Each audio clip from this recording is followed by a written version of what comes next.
China has the largest area and population in the world, many natural and man-made scenic spots, and a valuable and diverse culture similar to Vietnam.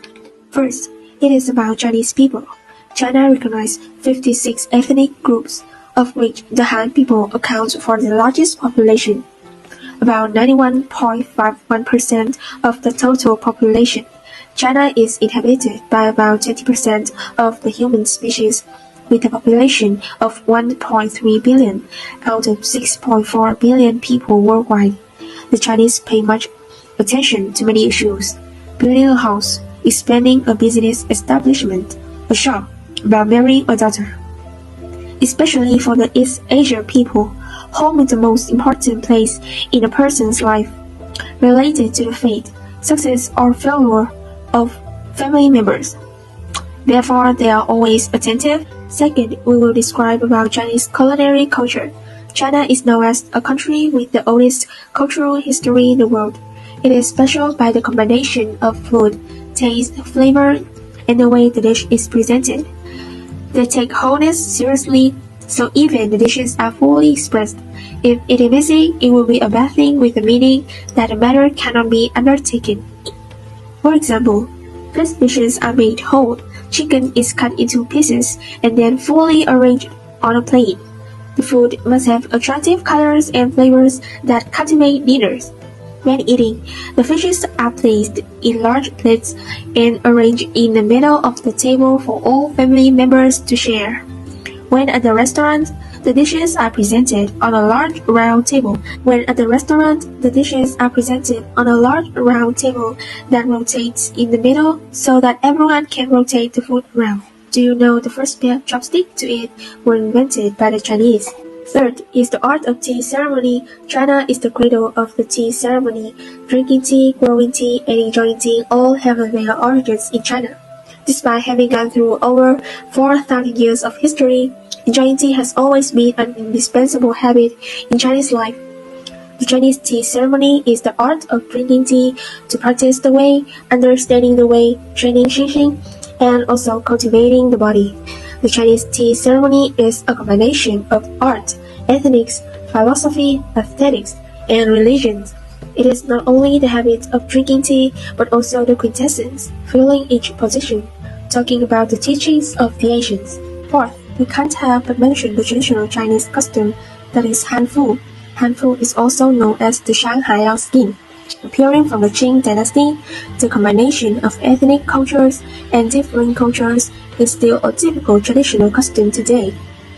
This type of custom is very popular among Chinese women because it shows the dignified demeanor, graceful and soft lines of a woman. Besides, it also shows the cultural interference between East and West. This also harmoniously combines folk and academia. Next is the concept of yin-yang 5 elements. Yin and yang and 5 elements are two elements that have mutual support.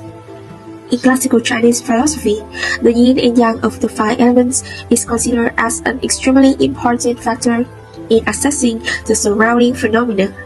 Yin and yang are two opposites and have a connection with each other. Is the nature of all things, events and phenomena in life. Yin-yang between them is unity. In yang, there is development, the germ of yin and the vice versa.